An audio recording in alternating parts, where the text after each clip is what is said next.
The evidence seems to be overwhelming that O.J. Simpson killed his ex-wife, Nicole Brown Simpson, and Ron Goldman. Yet, there are fringe theories that believe maybe somebody else was there and did the murders. One man who believes that is Norman Pardo, and he joins us today on One Degree of Scandalous. I'm your host, Tom Zenner of Tom Zenner Scandal. This is the one and only Kato Kaelin. Hello, Tom. Kato, 30 years ago, this happened. We've covered it extensively. The best coverage on the OJ saga anywhere. Every now and then you hear different stories. Right. You hear different theories. Most people that have followed this religiously don't buy it. Yet there are people who have done a lot of work, a lot of research, and believe they have evidence that proves maybe something else occurred. And I think that's what we're going to be talking about today. Yeah. And I like to listen and hear, that side of the story.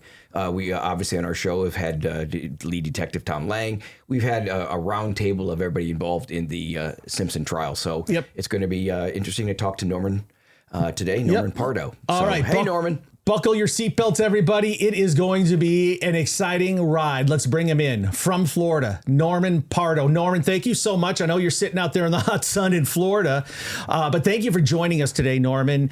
And, why don't we get right into it and just start with how your relationship with O.J. Simpson started, because you're his ex-manager. You worked with him. You have hours and hours and hours of footage, audio, video recorded with him in Florida after he was acquitted. You took him on as some sort of client. Your background, you're an accomplished man, had a tech company, sold it for millions. You're kind of a fixer, a PR guy that can make things happen for people. So how did you initially meet up with O.J. Simpson? We met actually, it was a gamble, a bet between me and my attorney. I told my attorney that I could basically fix anyone. And then it was just a dollar bet. So then he brought O.J. Simpson over. I just bought an airplane hangar in Miami, and he brought him over there and said, "What do you think of this?" And, of course, that was a shock. Like, well, that's a good one. A preconceived murderer. That's going to be a tough one.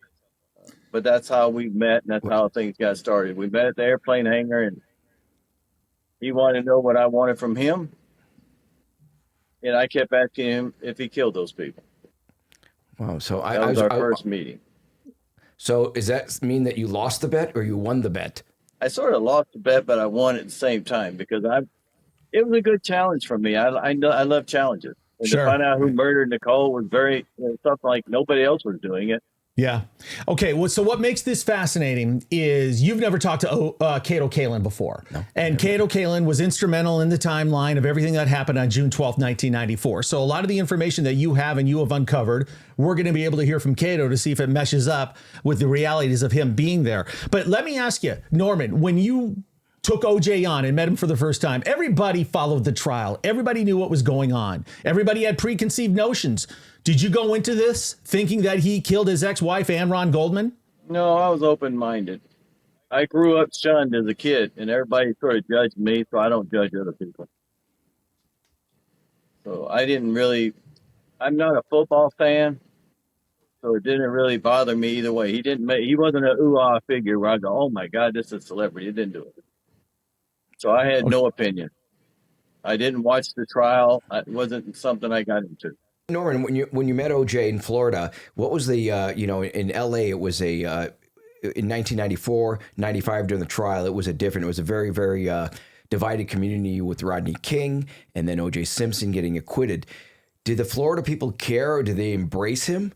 And I knew the parts I knew of OJ, and obviously I seen the film you made, that it's people still embrace him. It looks like, but even the people that hated him, he had this Teflon about him because I think that he loved himself so much. In my opinion, he was just narcissistic, and he no matter what people said, they said murderer, or other people said love him. He automatically not even pay attention to the negativity. Did you pick that up from him? That you feel the same way?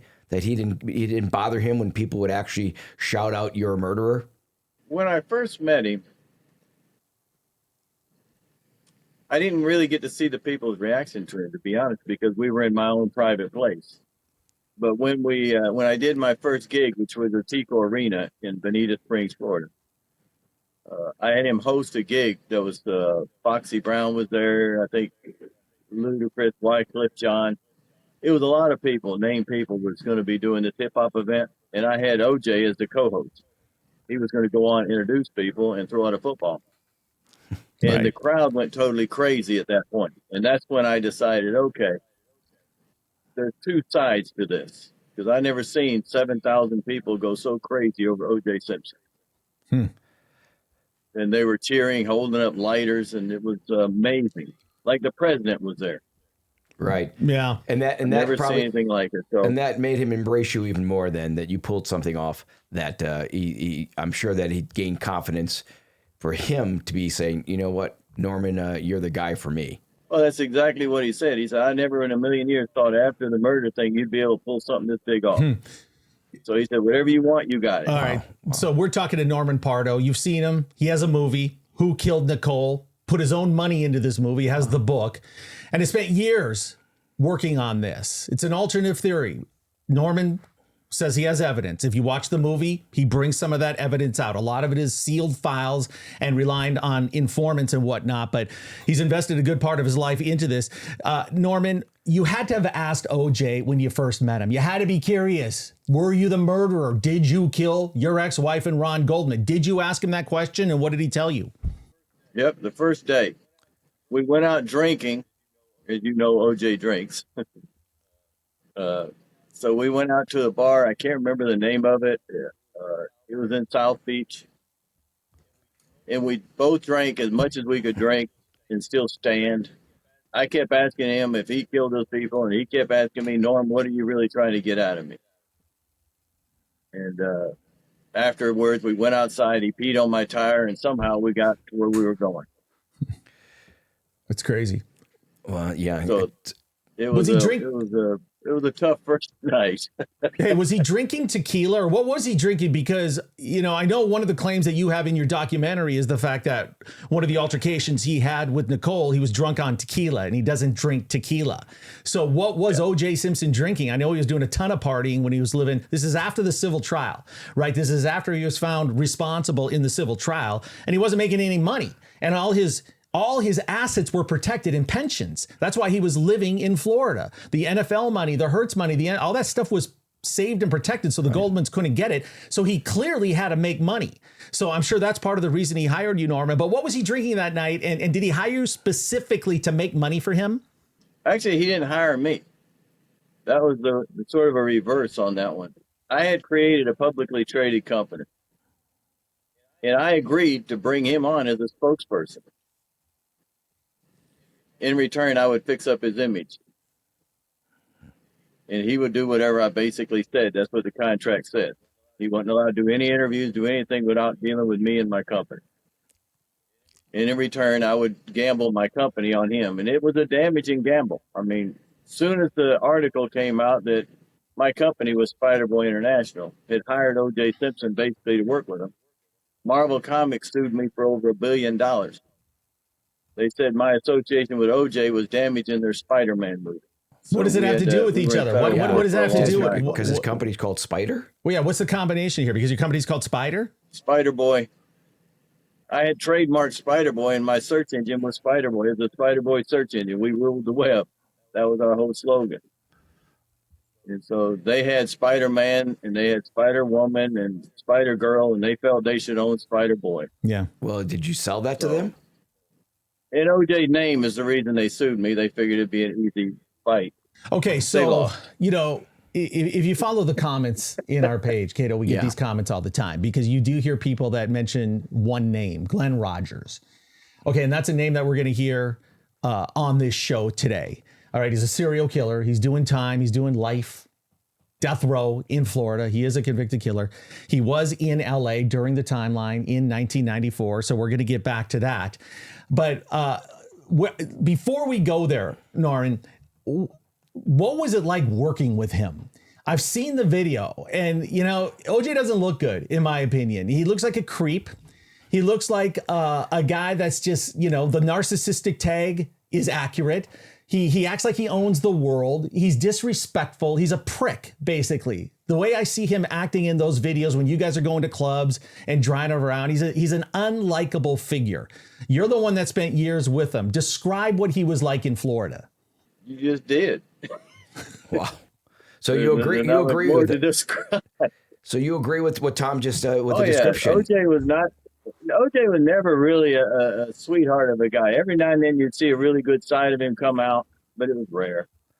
It was all about OJ. Everything was always about OJ and how much he could make off everything he did. If we did a gig and he got $5,000 for it, and he's supposed to pay the security, for example, he'd tell them, "Well, I'll hook you up later," and he'd keep it all.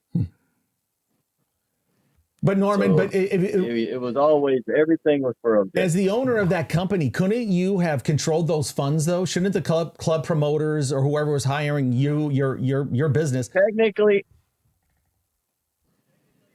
I could have, but I did not want to get involved in the money transfers because that was between him and the club. Every gig we did, every contract is between him and the club owner direct. Now, my people would set things up, but I didn't want to be in the middle of that. So I never took a dime. All right.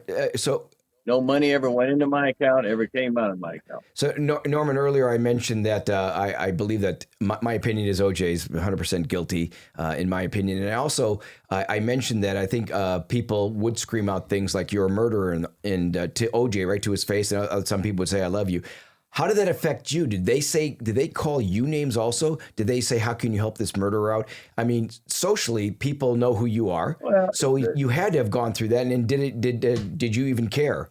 Some people, I got a lot of death threats. I mean, I still get death threats. So that's not a big thing for me anymore. I never really was a person who ran.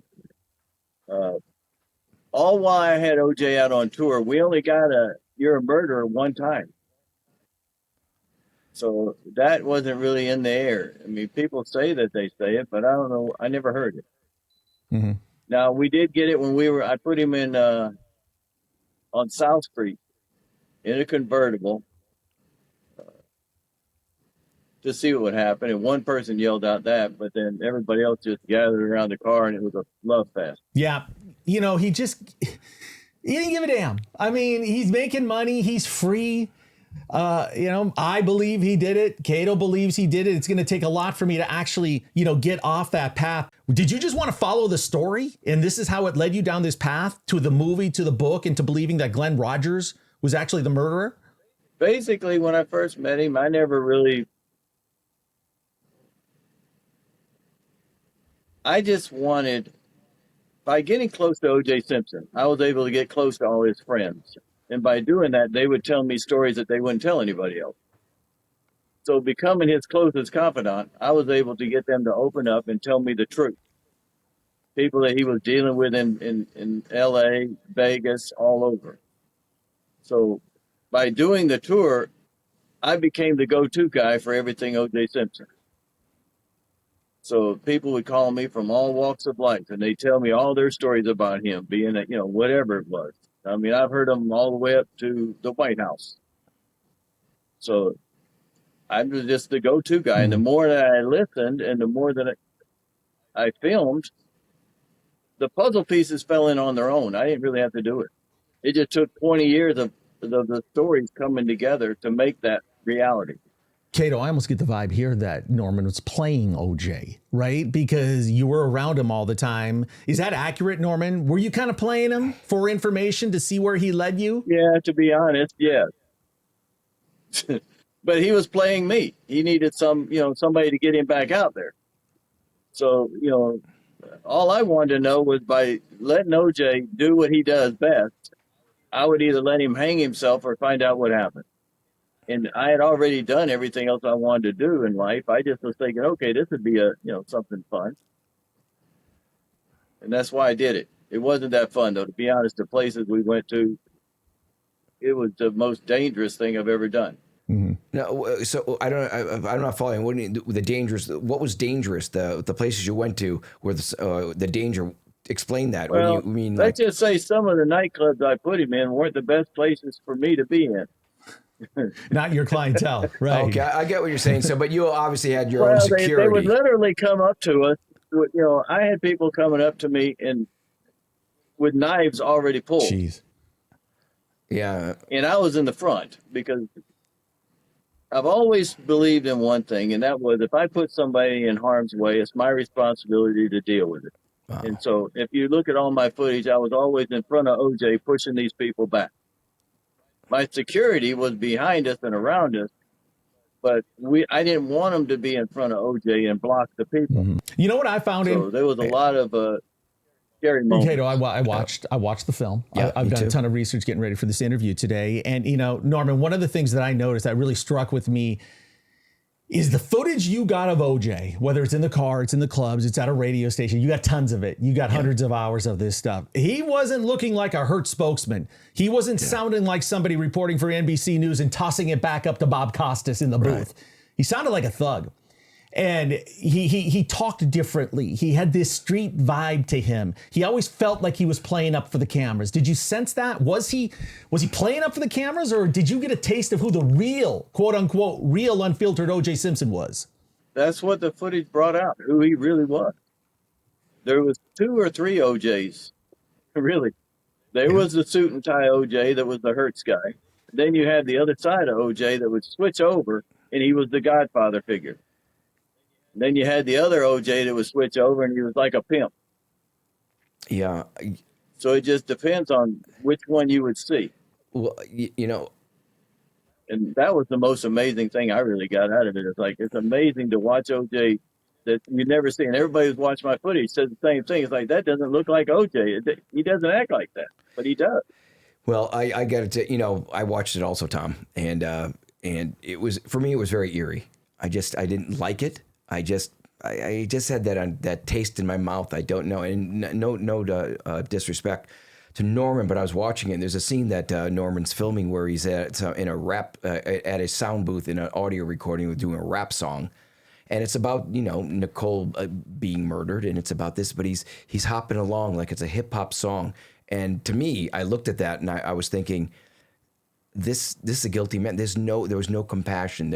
He was enjoying this rap song that I think Norman probably knows what I'm talking about, but it was very, unsettled, graphic. And I was listening to it and I just, try to tune out. It was very uncomfortable. For me, I had that uncomfortable feeling. When you watch a film, sometimes you can see a film, you go, this is uncomfortable for me to watch. I was very uncomfortable for me to watch this, and that scene in particular just was like very unsettling to me.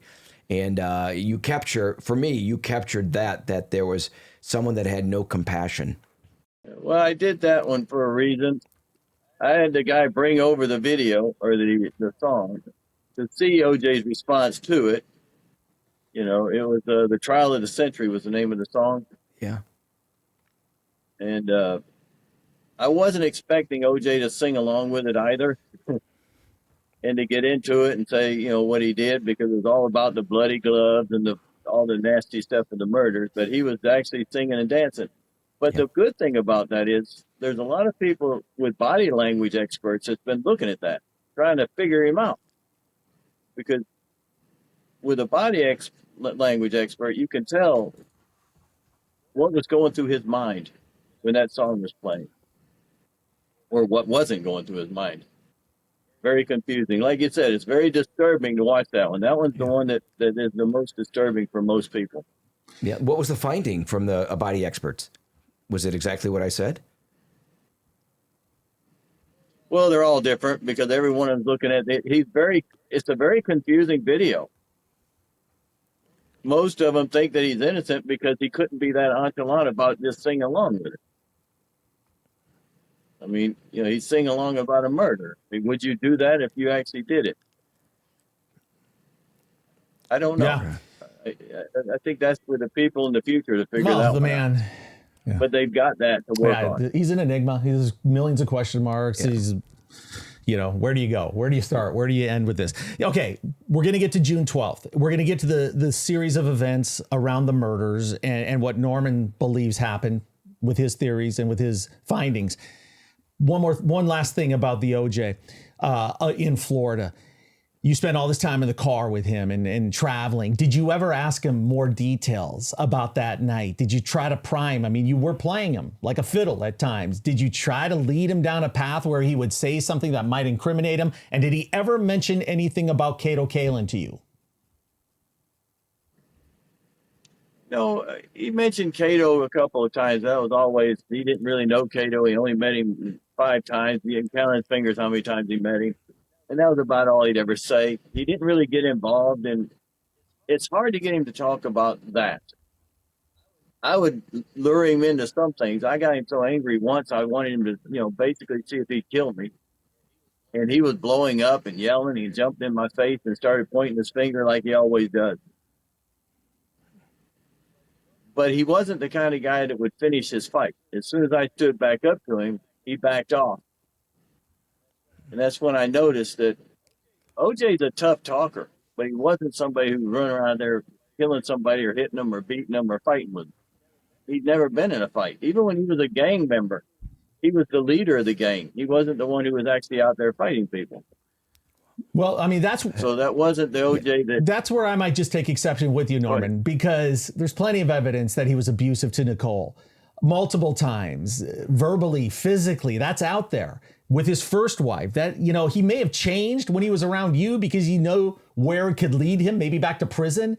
But I think for a lot of people, it's hard to believe that he's not an abusive, combative person, that's far-fetched that we'd hit a woman and eventually lead to murder. I think that's what a lot of people are having a hard time understand. But I never said that. What I was saying, if a man came up to him, like, say, Ron Goldman, he would not fight Ron Goldman. But he would fight, maybe if Ron Goldman brought his wife up there or something, he'd fight her. What was his life out there? He just played golf and did appearances? Was that basically it? Well, he just did golf before I met him. And then when I put him on tour, I had him at like 36 different cities opening for different people.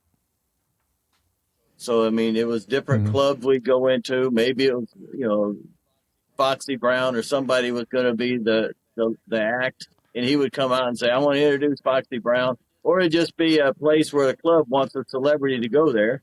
And they give him $5,000 or something for him just to go there as the celebrity. And they give him the little fenced out area and the people would come in and get autographs. But it wasn't easy to get those gigs. Those people, I had to offer them a lot to make them take him, basically.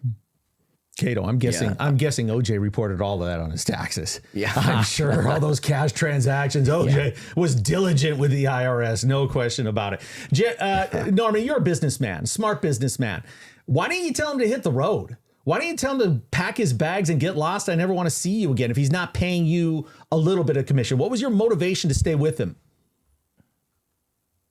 Motivation was the footage and to find out who killed Nicole. And I thought that was sort of economical for me, to be honest. I mean, the footage is worth way more than I would have made just, getting gig money. I mean, my footage was already estimated by CNN of a value, and I think this was 8 years ago, of over $4 million. So would it have been worth more for me just to play? No. The footage was great, and I made a deal with him. I wanted the footage. I would put him back out. In return, I got the footage and I got to meet everybody he knows. Hey, we want to thank our sponsors at American Hartford Gold who helped make this episode possible. While we like the shocking world of celebrity scandal, don't let financial scandals threaten your retirement funds. We're all feeling the bite of soaring inflation, but our financial future is endangered by a host of other problems, like failing banks, astronomical national debt, and a looming recession. It almost feels criminal, but fortunately, there is a way to protect your hard-earned retirement savings, physical gold and silver. And when it comes to diversifying your savings and tangible assets, I trust American Hartford Gold, and you should too. Whether you want physical gold and silver delivered right to your door or prefer a tax-advantaged gold IRA, they've got you covered. Their customer service is top-notch. It's amazing, guiding you every single step of the way. And here's the best part. When you mention my name, Tom, you'll receive up to $15,000 worth of free silver on qualifying purchases. Gold has been hitting record highs and shows no signs of stopping, making now the perfect time to secure your nest nest egg. So don't wait. Call 866-718-8939 or text TOM, T-O-M, to 998899 for your free gold information kit today. Again, that's 866-718-8939 or simply text TOM to 998899. I consider it a documentary or a film. I don't know what you consider it, Norman, but you have this Glen Rogers character who I've never heard of. But I became a friend, and we've had Tom Lang on our show quite a few times. And Tom Lang, incredibly smart, and he's done other cases from Hollywood, The Hillside Strangler, the Wonderland murders, and the 150 detectives worked on this case. The most investigated case in the history of any murder ever in America. I don't know why that name has never come up. I've never heard of it. And everybody's theory is always pointed just directly to OJ, and something that made you not believe in these theories. I guess it's whatever it is. But why is this guy not investigated, or was he investigated and it was like, this is a bunch of baloney. It's O.J. Simpson and O.J. Simpson alone. But you have this theory in your film that there's a serial killer named Glen Rogers who did the murders, who took on an identity of another person. I think his name is Mark Peters or James Peters. But you had this theory going on. So I imagine at one point this is 1999, so it's after the fact of sort of the trial's over. So it's a very tough thing of you coming up with this theory. Yeah, and Kato, I think I think viewers want to know too, and everybody watching and listening to this thing, and that's where we're going next. We're going next to the Glen Rogers connection. But before we get there, what was the one moment that made you want to try to figure out who killed Nicole? The civil trial said it was OJ overwhelmingly. That was what everybody thought that followed this, and that knew the evidence that existed with LAPD. Was there something that triggered you that made you think he didn't do it? He's a lowlife, but he didn't kill her. What put you on that path? I never really went on that path. It just ended up there. I didn't even hear about Glen Rogers till I was into the investigation, probably 3 or 4 years. It took that long before other investigators brought me their contacts and their information that they were working on different parts of the case. And that's when they brought up that name. But you started going down the route of thinking that OJ didn't do it, somebody else killed Nicole? I mean, if you weren't thinking about Glen Rogers, what made you think that it was somebody else? I never thought it was Glen Rogers at the beginning. I never even knew Glen Rogers. Didn't have anything to do with it. I just thought that, okay, did OJ kill him or did he not? I wanted to know. Curiosity. And so it took me a long time to find this evidence, that evidence. And I think the biggest clue was when I found out that the police had interviewed the California DA interviewed Glen Rogers. And I'm like, well, why would they interview him if he had nothing to do with it? And why didn't they keep him in jail? Because he's already wanted for murder. Because he was going under the name Mark Peters. So why would the California DA interview Glen Rogers? And I got the documents that said he was being interviewed. And OJ's attorney came out in the media and said that he interviewed Glen Rogers as a possible suspect, but said, no, he couldn't have done it, and they let him go. So why would both people interview him and say he couldn't have done it? Mm-hmm. Now, if I was OJ's attorney, I would have said, yeah, he may have done it, just to throw suspicion on the murder. Why didn't he? Well, I think, in my opinion, he didn't do it because they wanted Glen Rogers to go away. Well, we're not privy to what they were interviewed, but obviously during that interview at some point they said, no, this is nothing. I mean, it had to be something like that because they're not going to let someone go that could be. No. That would have got OJ off. Exactly. That was the one thing that we got to. Norman, let me ask Kato a question real quick here. Kato, no, it wouldn't have got him off. That's the difference. Well, it certainly would have sent them down a different scent. It would not have got OJ off. Well, okay, because you believe that they were there together. But, I mean, look, if I'm OJ, I'm looking... If I didn't do it, I'm telling them who did do it, right? I mean, that's the first thing that you're going to think that you could be doing. I mean, you're in those incriminating circumstances. Right. Oh, okay, so, Kato, let me ask you a question. Yeah. So we're going to go back to 1994 now. Now, the fact is reality. This Glen Rogers was there. All right. He was operating under a different name. He assumed an identity. Norman will clear it up with us. It's either a man he murdered or the son of a man he murdered in the Midwest. So then he took on that identity. And we are talking about one of the lowest life creeps you can imagine. Right. Glen Rogers. His whole family is just evil personified. Okay. And he was on death row. Yeah. Okay. So, but he was working as a house painter. In your neighborhood, isn't that crazy when you think of life and how it intersects and the people that come across you every day to think that this eventual serial killer was literally, blocks away from you, painting houses. Like I said, watching the documentary film, I had the eerie feeling that exactly what you're saying of the bizarre people that cross your paths every day, of someone you just walk by, like this could be a murderer right here. So it gives you that feeling watching this. And I mean, that's the feeling I had because I'm connected.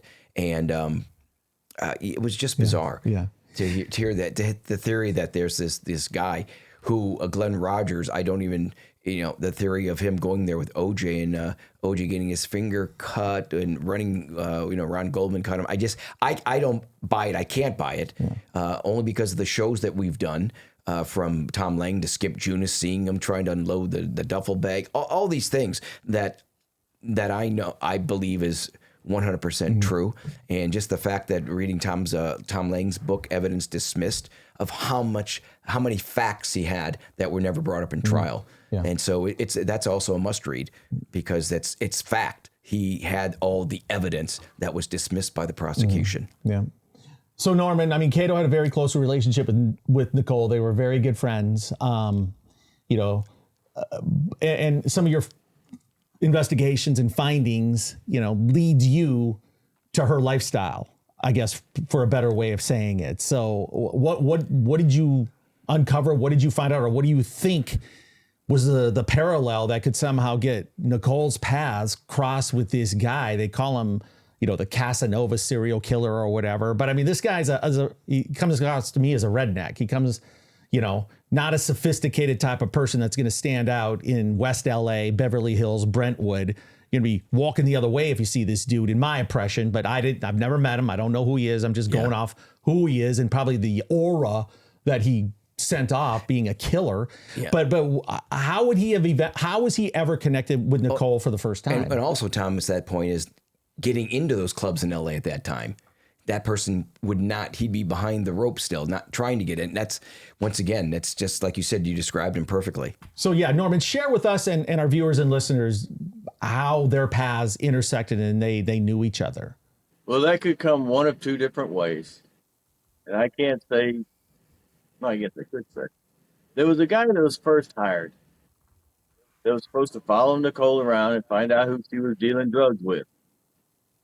Okay, and that was in my movie. His name was William Waz. Okay. He was told by Robert Kardashian to steal Paula Barbier's car, follow Nicole around, and later on he said that Robert Kardashian, this is not me, this is in his court proffer, told him I think it was $7,000 he was going to be paid to kill Nicole. Now, that was from Robert Kardashian. He said, and OJ wasn't at the final meeting when that took place. Now, he was arrested driving Paula Barbier's car with Nicole's book that showed all her whereabouts and a .22 caliber pistol and a crack pipe. So if it wasn't in the papers that he had all that stuff, his testimony to me, basically, I would have thrown out the window. But it was there. The court's proof he was there. So I think that what happened was because he failed his job, they hired Glen Rogers. Glen Rogers was well known as also a informant. Most all the letters he had, he said he loved to work with as an informant, and that's what he did. So they would have had a way of finding who he was, and I think he was put there in that position. Okay, maybe so OJ said paint Nicole's house. Yeah. So sorry. if you watch your movie, you clearly see that you believe Robert Kardashian was personally involved in paying this guy. I find it hard to believe. I know a lot of these files are. The files are sealed, but that's one thing I can't connect the dots on. That one is just difficult for me. I haven't done the research that you have in the investigations, but that's a big leap. Did he actually paint Nicole's house? Did he actually go over there and work on it? That's what he claimed. Yeah. And also, and in a lot of the other people's thing that they claim the same thing. Yeah. So I don't know. I wasn't there. So that's just what he claimed. But we do have a letter from his boss at the paint company that states he missed work the following day after the murders because the ceiling in his apartment fell on him and he was unable to come to work due to he was damaged. Right. Yeah, we don't know that is either. And I don't believe. Which was a little odd that it would happen the same day. Yeah, but he's also the type of guy that I don't think has a perfect work attendance. Okay, we are talking about a felon and a serial killer I know Nicole's love for her kids, and I know Nicole activity of jogging, being in shape person. I cannot ever imagine her hiring a person like that to come into her home. I'm sorry, I just can't. Just because of the person she was, this is not someone she would go through something professional to get someone else, not a freelance painter. And once again, these are my opinions, but I say no way. Or whoever he was, I cannot see. She would vet him. Exactly, a vetting process, and he would not get through the vetting process because of how I know her. No possible way this person would enter her life. That's, once again, Norman, my opinion, but I'm pretty sure I'm. Oh, that's good. I have no problem with people. So I've heard millions. Exactly. Norman, here's the other question I have that's from the documentary. And, a lot of the things that you have to go with to believe this is that Nicole had a drug problem or that she was dealing drugs or dealing with drug dealers. I find that tough. But you said, one of your informants said that she was going to travel to Seattle to get drugs. And Kato, I got to ask you, would Nicole fly to Seattle to pick up drugs? Would she fly to absolutely another part of the country just for a short trip for anything? Absolutely not. There's just absolutely no way. She was all about health. And even though if she went out to a club or whatever, she would have a tequila. Tequila was her drink. Drugs was not her thing. From what I saw, I didn't hang out with. Listen, I didn't go out socially with Nicole and OJ separate times, as Norman pointed out, maybe 5 times seeing OJ while working his jobs. Notre Dame football or whatever, NBC and other. He's on different, heads of companies and on the board of companies. So I rarely did, but the Nicole that I knew would be a tequila, no drugs, jogging every single day, taking the kids 7 a.m. to school. So that's a fact. Norman, from the people that you talked to, did you hear different stories? Or I know they were informants and whatnot. Yeah. Yes, we did. But even a letter from Glen Rogers himself. But there has to be a part of you, Norman, that's thinking a letter from a guy who's on death row. How much can I actually believe this? Because it's not a letter that's going to get him freed. He killed people. He was convicted. He has committed these other murders. So it had to be less than 50% that you would even believe what he would tell you in a letter. Or what about those letters made you believe him? The letters weren't made out to me. The letters were to his brother, his mother, telling them don't tell anybody, but this is what happened. It wasn't nothing to do with me. I have all of his personal letters from his childhood all the way up to when he, got him still. So if it was a letter to me, I'd say, okay, well, he's just making up some crap because he wants me to help him. Right. But the letter was to his brother, who would, like the bodies I'm looking for now. These are letters to his brother saying, don't tell anybody I buried 2 people behind this train station. Right. But that will need later so I can get out of this mess. So he was giving them personal stuff, and I was just feeding off all that. And then that was just nothing important. The main witness was the girls. There was, I think it was 2 or 3 supermodels that was out with Nicole the night before, the night before that. I think it was the night before. And they were at a party with Dodi Fayed. And that one is the one that I took the most serious because that lady started crying. She was so upset. But she's the one who actually overheard Nicole saying, I'm going to use Dodi's plane and go pick up a shipment from Seattle. And she said they were just talking drug talk back and forth like it was an everyday thing. And she was freaking out because she was afraid she was going to get in trouble. But I don't see So why you have to. it wasn't just one witness. There's tons of drugs in LA. You can get drugs, cocaine, anywhere you want. It's easy. I don't know. I don't understand the flight to Seattle, and taking those risks and bringing back a massive amount of narcotics, right? Yeah. And I don't know if she's at the gate. The A nightclub lot of people called the take gate. that risk if they want to make money. Glen Rogers hated his mother.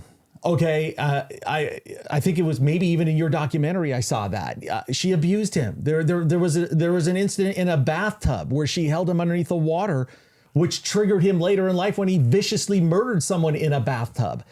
She had red hair. He went after red-haired victims. I can't wrap my arms around the fact thinking that he would then tell his mother something that important about murder when clearly he probably wanted to kill her. Did they have some sort of reconciliation and he had a real relationship with her later? Obviously, because he actually gave the pin that Nicole was wearing when he murdered her to his mom. And she's wearing that in court with him. And he said in his letter to me, he said, show this pin to OJ and he'll know exactly what happened. And then he said, no, better than that, show it to his kids because the kids gave her that pin. So that was his thing to get OJ to deal with him while he was in prison. What a sick son of a bitch. Yeah, it's so hard to fathom and to believe. Yeah. And I've got friends that are buddies of mine that are attorneys and high-end attorneys and all that, and they say to me all the time, "There's not one person in jail that says they're not guilty. That they're all not guilty. They have nothing but time on their hands to write handwritten notes about how they were misunderstood or." And by the way, Glen Rogers actually did write you, though. I know you said he did have letters written to you in your film where he's thanking you. So you do have letters. I want to point that out, written directly to you from him. Yes, he actually wrote me a letter, but he wrote me a letter saying, give OJ this letter.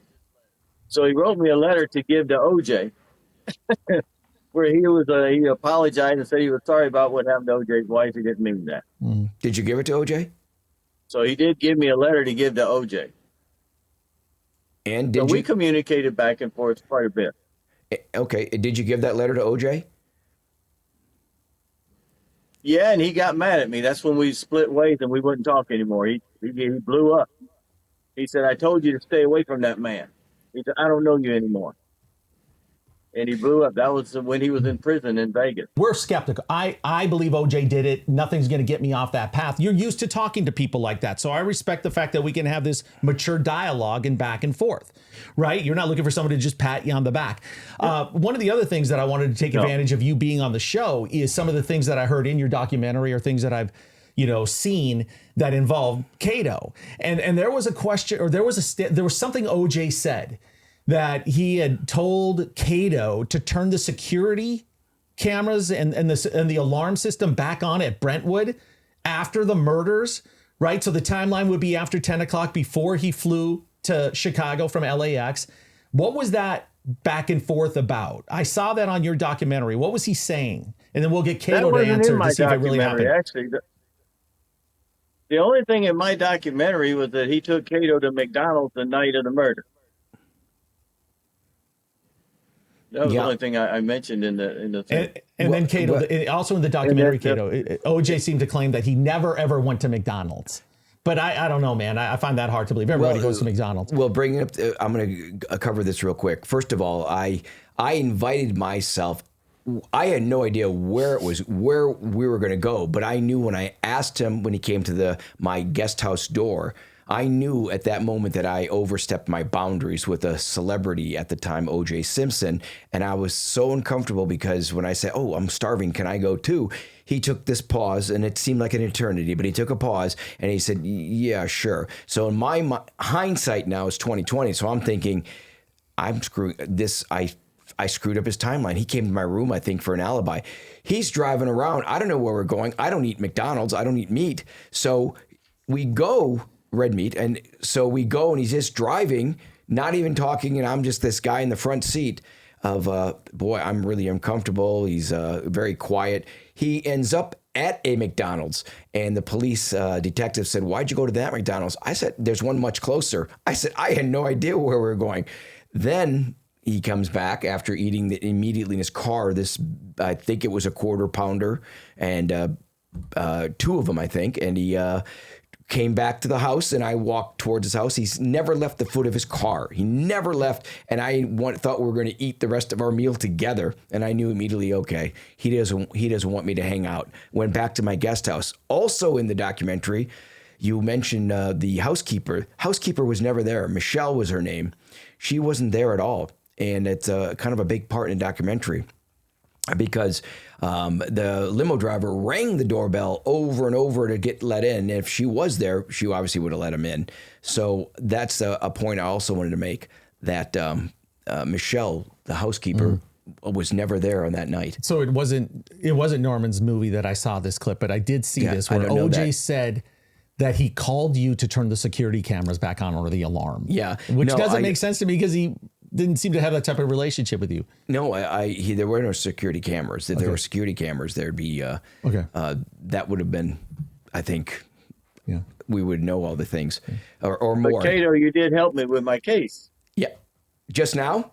Because that's exactly what I felt he did, was to get you out of the house.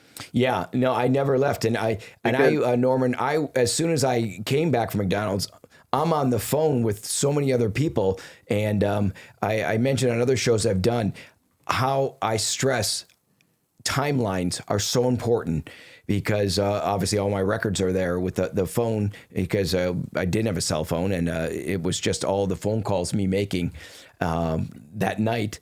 And I just realized, boy, that's really important. And then we had Alan Park, the limo driver, on, and he sort of verifies everything, because he knew every moment, every bit of time, because he was picking up his first celebrity, and he wanted to make sure that he had exactly coming early for OJ. And it's an episode on One Degree of Scandalous that we do, and it's something I think you would, because you're in the documentary, you could hear his views as well as mine on these shows about timeline, and I think you'll be fascinated. Oh no, the timeline is important, but some of the timeline was changed, like the phone records and all that. So you can't really go by all of that, because you got to go by what really happened in the police and what they stated happened. But in your case, OJ had to get you out of the house because he had somebody going by the house to pick up the keys out of the garage. And so when you left, that's why he took so long to get to the McDonald's he found for you, because he needed to give that guy time to get in there. That's in my movie. And as soon as you got back, that guy was already gone. He got Nicole's keys out of the garage. So you're saying that OJ had Glen Rogers come to the Rockingham house so OJ could transfer keys to him that would get him into the Bundy home? Is that what you're saying? Yeah.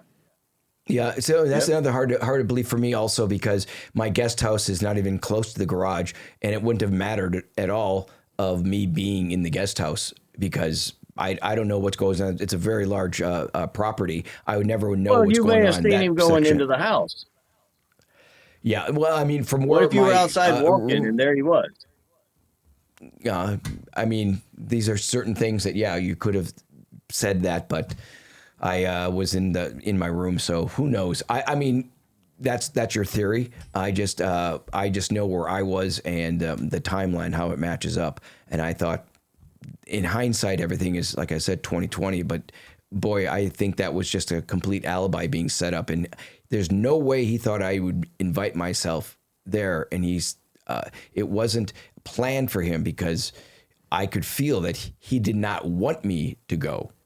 And although I did, he eventually went, "Oh, okay, sure." And that's a fact. The name Dodi Fayed, Norman. I mean, there's just nothing that can surprise you anything about the O.J. Simpson saga. Here's the guy that's dating Princess Diana. I was exactly, Tom. And the family owns the Harrods department store in London, right. Billionaire family. And somehow now he's in the middle of all this. So was Dodi Fayed a drug addict? Was he just addicted to women? What was he doing out here in those circumstances, as far, in your opinion, how his connection became relevant?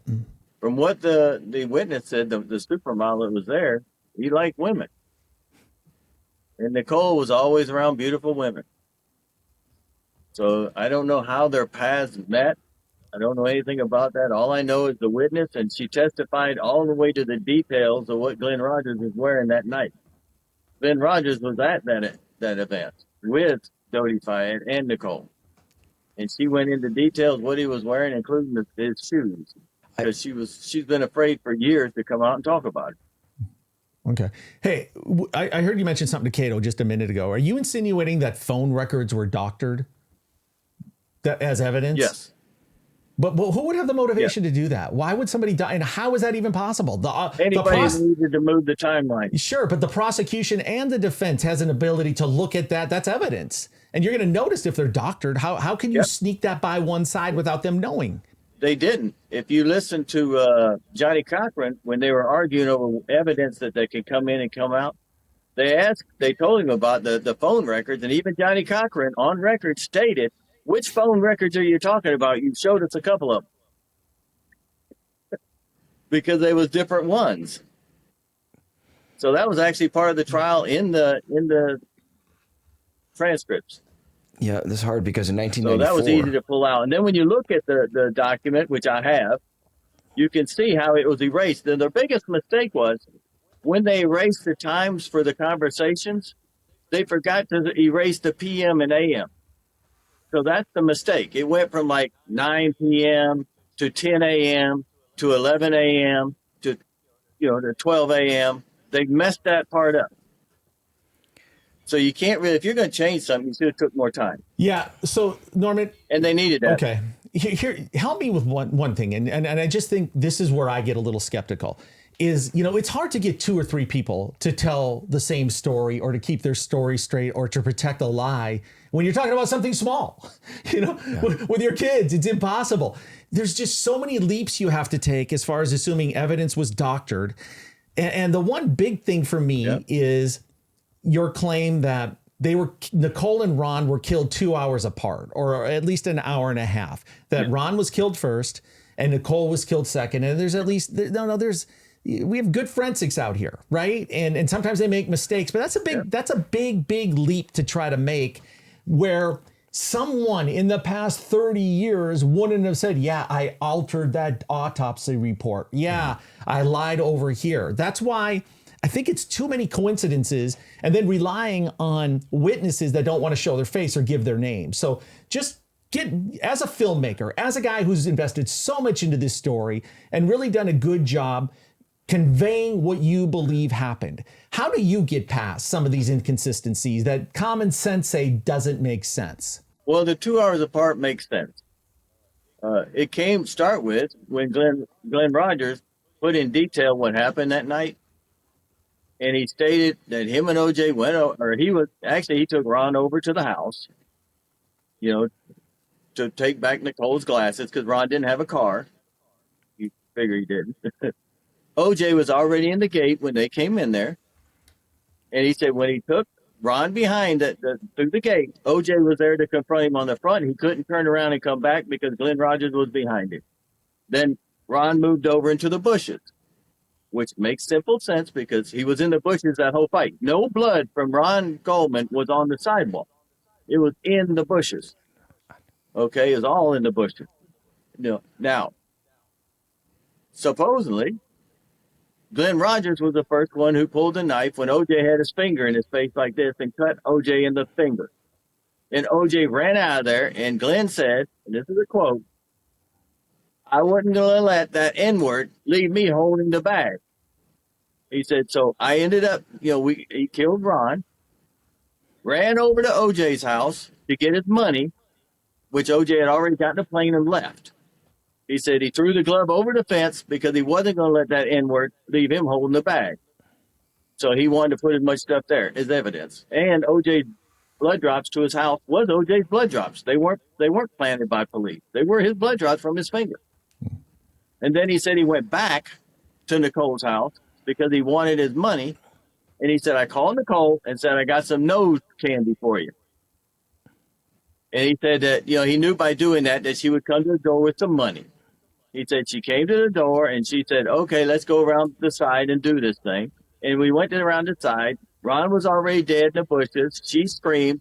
He cut her throat and dropped her down the stairs and took the money, the pen, and all her jewelry. So the phone call would be also That's evidence. what they said happened. Now, of was the I Glen there? Rogers No. calling. Yeah. But Glen it does Rogers make better calling sense than everything else.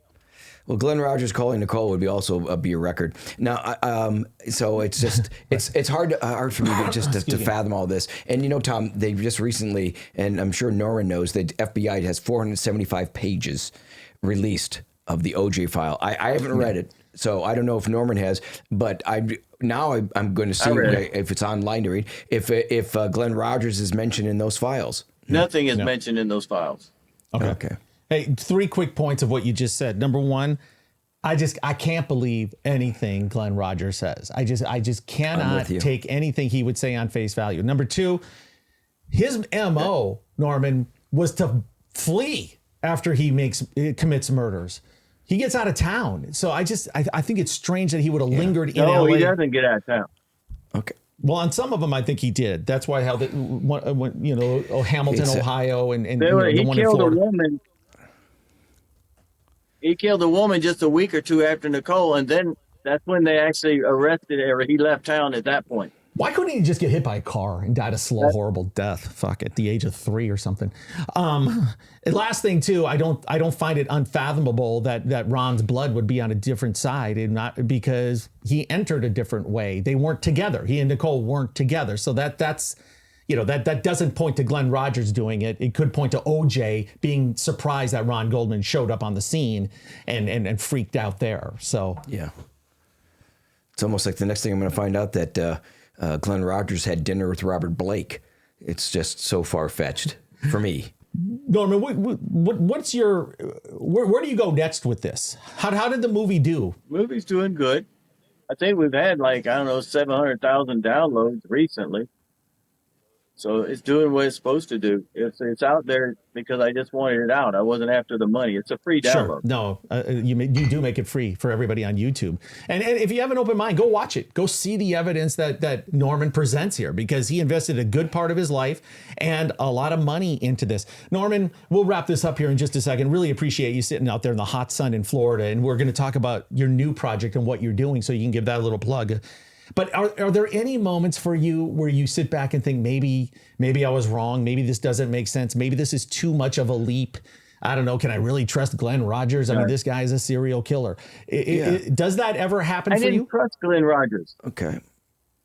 I never trusted Glen Rogers. I don't trust him no more than I trust OJ. I trust what I can see. I trust the court documents. I trust the fact that he was interviewed by the California DA.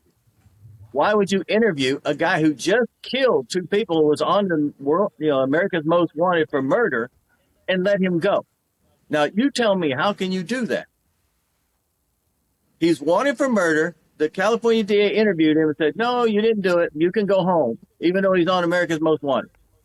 So I don't know how you can do that. And what really bothers me is all the people he killed that he's in court now for happened after the Nicole murder. If they would have kept him in jail, none of those people would have died now.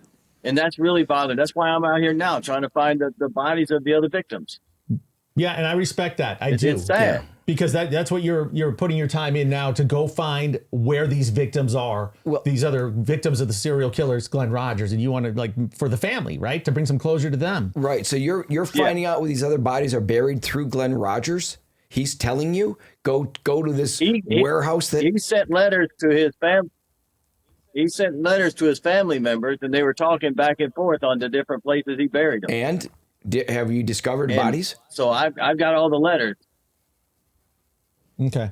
So you're on the hunt. So I'm just putting the puzzle together. Yeah, putting the puzzle together. Hey, last question. The informants that you rely on. You were there when they were being interviewed? And I mean, did you really believe him? Did you really buy into what they were saying? Yes, very credible. The one lady was very credible. She started crying and everything, and she didn't want to talk about it, and she wanted to leave. And we talked to her, and just telling us a little bit, and she did. She was freaking out because she really thought that, to be honest, she thought Dodie Fye had something to do with it, and that he's the one who hired Glen Rogers. And she was afraid that she was going to be next, because they were supposed to, Dodie Fye was supposed to pick up the 2 models and Nicole to go overseas. and they said carte blanche and the whole 9 yards. They could have whatever they wanted. They were going to take them on a trip. And that was supposed to be the morning where Nicole was killed. So she was really freaking out that maybe something went wrong. So, yes, very credible. I'll tell you, Tom. Pretty much everybody, even the phone call thing, that the phone calls, the one that you guys don't believe happened, because why would they doctor him up, came from Nicole's dad. And I think he's credible. I would think. Came from I'm not familiar with what you're speaking stuff I have is from Nicole's dad? From the phone records for Nicole. From Lou Brown? Is he? They came from Nicole's dad. That's where they got from. I guess he released them to us. As always, our show is brought to you by our good friends at Aura and Tom. I know you've got pet peeves. I've got pet peeves, and you know my number one pet peeve is, right? I'll tell you what it is. Spam calls, because I get so many spam calls, and it loads up my voicemail, and then people can't leave me messages because it's full. Aura has saved my life. That's great. And Kato, did you hear this? That recently Ticketmaster was hacked, and the private data of 560 million users was put up for sale on the dark web. The data stolen includes full names, addresses, email addresses, phone numbers, and credit card data. At best, this is going to lead to so much more spam. At worst, you're looking at fraud. So what is Ticketmaster doing about it? Nothing. They say they didn't think the hack would have a, quote, material impact on our overall business. Yeah, right. All these businesses happily collect our data, but do nothing to protect it. That's why me and Kato use Aura, the sponsor of today's video. Aura alerts us when our data has been part of a data breach or leaked on the dark web. It gives us fast fraud alerts if anyone tries to use that data to access our credit or bank accounts. And it removes our information from data broker websites so we get less spam. We also get things like transaction monitoring, a VPN, antivirus, a password manager, parental controls, and identity theft insurance. We get this all in one app at one affordable price. If our info was compromised in the Ticketmaster data breach, we wouldn't worry because Aura is always on, always doing the hard work of keeping us safe. We're not leaving ourselves and our family vulnerable to data breaches. And if you don't want to either, you can go to aura.com/one degree. That's aura.com/one degree and try your first 2 weeks for free. The link is in the description. That's just so much. You know, Tom, what would be a fascinating show is to have a Tom Lang with us. Well, Norman's on because of just the certain questions he could ask. Would you ever consider that, Norman, if we had Tom Lang on the show? You know, just so he could. Oh, that'd be fine. I may have already been on the show with him at one time or another. Okay. We'll consider that down the road. You know, just ask him if he knows me, because I think we had spoke once. Okay. Be interesting. Kato, in this documentary, Robert Kardashian does not come off looking good. Okay. I don't know how much of it is true or isn't, but I'll leave it to everybody else to go watch this. Yeah. Personally, I have a hard time believing that Robert Kardashian would do some of the things that were alleged in the documentary. But the question, Norman, that I have is the Kardashians are powerful. Have they come after you? Have they threatened you? Have they sued you? Because there's some pretty disparaging things about that family in your film. That sort of proves my case right there. It's been that the original documentary came out, I think 4 years ago. It was aired everywhere. So no, they did yell at me on TV. They had a whole half-hour show about me regarding, what OJ told me to happen to, Kris Jenner during their sex romp. Wow. Okay. Yeah, I didn't mean to. I heard that. I heard to all make that. people look bad, but yeah, I just put the stuff I have. See, there's nothing in there that I actually came up with. This was all court proffers, documents, nothing to do with me. Everything in my documentary, I even stated in my documentary that I didn't have anything to do with this, but I showed them the court proffer from William Waz, which he's the one who stated all that. I didn't. Okay. Now, is it true? Is it false? I don't know. That's up to the public to decide. The public has to decide all this. I just gave them something to look at. You decide what is good and what is bad. That's perfectly and 90% said of right people there. who came out of the theater. Yeah. I think you said it just as well as you could right there, Norman. You put it out there, you watch it, you decide what you want to decide. You cannot dispute the fact that you did put a lot of time into this, and you did put over $1 million of your own money into it. So the motivation is coming from somewhere. So give us a plug of what you're doing right now, this new project, and if you've had any success so far finding some of these bodies. Actually, we're looking right now, but it's Murder 24/7. It's a show. It's basically what we're doing. It's murder247.com. Actually, you can go there and you can check it out. We're actually going to be going out there looking for the bodies, but we're going to be streaming all this live as we're digging. So whatever we find, the public will see live. I'm not going to just record it and then come up with whatever. There'll be some recorded interviews, etc.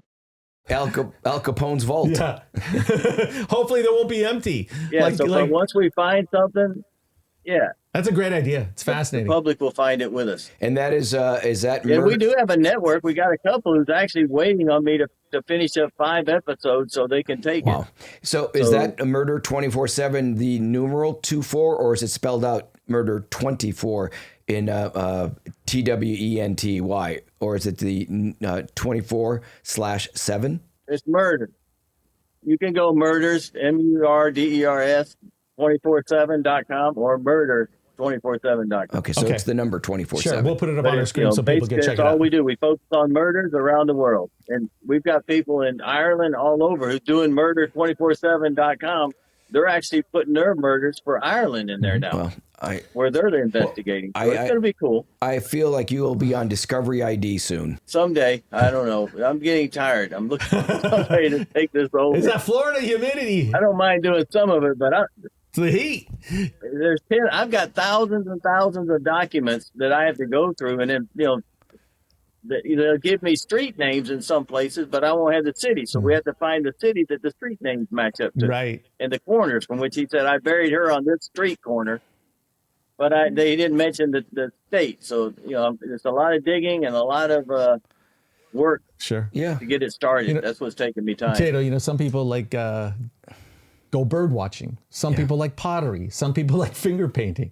Norman's running around hot, steamy southeast United States finding dead bodies from serial killers. So admirable job you're doing on that part, Norman. So keep up the good work. We'll plug this for you, and we appreciate you taking the time and sharing this with us today. Okay? Anytime. Thank you, Norman. Well, Kato, I came in skeptical. I respect Norman for doing this. Okay. He's put a lot of money and time, like I'd mentioned, into this. He believes it, or at least I believe that he believes it. But it doesn't leave me swayed. I mean, there's just too much evidence. It's overwhelming. OJ did this. I really feel bad that Nicole gets disparaged in some of these facts, and so do the Goldmans. And I think that's one thing that I'm really hesitant to even talk about it or give it credence, but I like hearing these other sides of the story because, we want to hear it because this is the biggest story in the history of news, of television, of pop culture. And there's going to be alternative theories. Some of them are whack. Some of them are completely loony. Norman believes his. I'm glad we have it out here now because we get a lot of comments from people that mention Glen Rogers. I did a little research into him. This guy is like such a piece of scum. It's unfathomable. And there's no scenario where I see Nicole intertwined with him on some level where Glen Rogers would be at the doorstep and committing these crimes. You were there, you knew Nicole. What was your takeaway from the show? Yeah, well, I watched the film and I don't believe in it at all. Like he said, Norman said at the end of the show, make up your own mind. So I made up my mind, and I watched. I want to be educated in doing the show and be able to ask him questions. But many times said Nicole's a beacon of light, but totally into health. So all the disparaging remarks, I didn't like that at all. Yeah. So I didn't like it. It was just not right. And the love for her kids, the mom, she's the world's greatest mom. That would be her with her kids. So having said that. the Glen Rogers thing, like you said, scum. The guy wants attention. I just think you're in prison, all that, and he's getting attention, and that's probably part of it. That he's on death row, and who's talking to the guy? Yeah. By the way, the letters he was writing to his brother is a convicted felon as well. His brother is no Boy Scout. So and the mother that hates him. It's just so much. And but I know from watching Forensic Files, watching Discovery ID, people are fascinated with true crime. Mm-hmm. They're just fascinated. They want to hear other stories, conspiracy theories. They're fascinated with us, and people are fascinated with our show. Yeah, they are. And, we live out here. We run into people all the time, right? We're out and about. Look, I've been on Earth for a while now. I have a pretty good filter. If a serial killer or someone that's capable of that crosses my path, he's not coming in and fixing my electrical grid. He's not putting a new roof on the house. He's not vacuuming the carpet. I'm probably shooting him with my non-lethal Burma gun if he ever gets near me. I have one of those, by the way. We got to get them as a sponsor. I really do want one of those. Yeah. So anyway, that's the end of the Glen Rogers topic on One Degree of Scandalous here on Tom Zenner Live. Killer show. Again. Okay. Keep the comments coming, everybody. Make sure you follow Kato Kaelin on social media. He hasn't backed off on his criticism of the Brewers. The first pitch he's throwing out for that team might get delayed another year. You said you were going to lighten up. You didn't. I watched. I read. I tried. But it is at Kato_Kaelin on all the social media platforms. And fanatic. Okay, by the way, ladies and gentlemen, the Brewers are in first place. Imagine the vitriol that would be coming from Cato's keyboard if they were in second place or last place, or if they were a joke. But they're going to be in the playoffs, damn it. Yeah, as a matter of fact. Oh, and upcoming shows we have coming on, if people that like or dislike Alex Stein, huge following. I just did his show. And he ended his show with me doing the first episode of Tosh.0, which was one of my favorite shows, of me being Keyboard Kato. It's a must see. Okay, go check that out. You got it, Tom, you'll love it. Go get a full. And we talk about our show a lot. Go get a full hour of Kato. How great you are. Well, thank you. I appreciate it. All right. You know what? We love our audience. We love this fan base that we've built here. We appreciate your loyalty. I have new info on the community page every single day. I got a surprise for you next week that I'm going to put on there. And a blast from the past of Kato, a cover photo that he was on back in the 90s. Yeah, it's coming. It's going up. It's going up. So follow our community page, share our channel with everybody. Make sure you like and subscribe. Listen to us on your audio podcast as well. When you're in the car, come back and listen to this and see what you missed. Follow me on social media. I'll keep you updated on everything going with the show and in our lives as well. But thanks so much. We will be back with another episode of One Degree of Scandalous. And also, Tom, and sign up, get 2 weeks free of Aura. Get 2 weeks free. Yeah. Support our sponsors, Hartford Gold and Aura. All right. So until we meet again right here on Tom Zenner Live, I'm Tom Zenner. This is Kato Kaelin, and we will see you next week. Hey, if you like today's episode, go check out all our content on Tom Zenner Live, including this episode that tells you the real story of who Nicole Brown Simpson was, and this one right here, which follows the Bronco chase on June 17th, 1994.